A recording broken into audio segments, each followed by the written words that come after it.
Assalamualaikum warahmatullahi wabarakatuh. Bertemu lagi dengan saya Bu Linda Rahmawati. Hari ini kita akan membahas materi bimbingan dan konseling mengenai Stop Bullying, Mari Bersahabat. Bullying, dari pengertian bullying itu adalah salah satu bentuk dari perilaku agresi dengan kekuatan dominan pada perilaku yang dilakukan secara berulang-ulang dengan tujuan mengganggu orang lain atau korban yang lebih lemah darinya.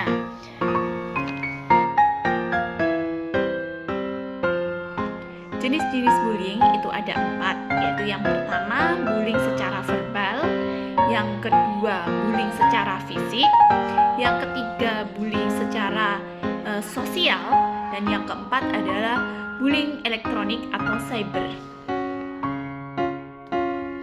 Nah, bully secara verbal ini pengertiannya bahwa perilaku ini dapat dilakukan dengan memberikan julukan kepada teman, memanggil namanya dengan nama yang tidak sebenarnya, kemudian memberikan celaan, kemudian fitnah, kritikan kejam, kemudian juga penghinaan-penghinaan yang dapat membuat korban itu menjadi terpuruk.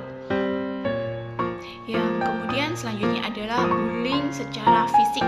Bullying secara fisik ini berupa secara langsung berhubungan dengan fisik. Yang termasuk dalam jenis ini adalah seperti memukul, kemudian menendang, menampar, mencekik, kemudian menggigit, mencakar, meludahi, dan itu termasuk juga merusak barang-barang yang dimiliki anak yang tertindas. Ini adalah termasuk dalam bully secara fisik. Bullying secara sosial ini adalah pelemahan harga diri korban secara sistematif melalui pengabaian, pengucilan, atau penghindaran. Nah, perilaku ini dapat mencakup sikap-sikap yang tersembunyi seperti pandangan yang agresif, kemudian dengan melirikan mata, helayan nafas, cibiran, tawa mengejek, dan bahasa tubuh yang mengejek. Ini termasuk semuanya dalam bullying secara sosial. Yang selanjutnya, bullying elektronik atau cyber. Ini merupakan bentuk perilaku bullying yang dilakukan pelakunya melalui sarana elektronik seperti komputer, handphone, internet, website, chatting room, email, SMS, dan sebagainya.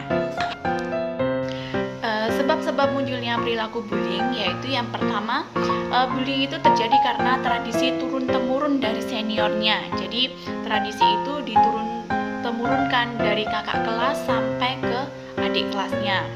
Kemudian yang kedua ada keinginan untuk balas dendam karena dulu pernah mendapatkan perlakuan yang sama. Jadi dari orang yang pernah melakukan tindakan bullying, dia mendapatkan tindakan bullying, dia akan balas dendam kepada orang yang ada di bawahnya atau juniornya. Kemudian ada yang ketiga itu perasaan ingin menunjukkan kekuasaan dan kekuatan, jadi itu superior gitu ya. Kemudian yang keempat kecewa karena orang lain tidak berperilaku sesuai dengan yang diharapkan. Yang selanjutnya ini ada dorongan untuk mendapatkan kepuasan. Dan yang terakhir ini dianggap menghina atau mengganggu kelompok tertentu, atau biasanya mereka itu secara geng-gengan gitu ya. Kemudian dampak negatif bullying bagi orang yang menjadi korban, yaitu yang pertama terganggu fisiknya seperti cedera, terluka, sakit, dan sebagainya.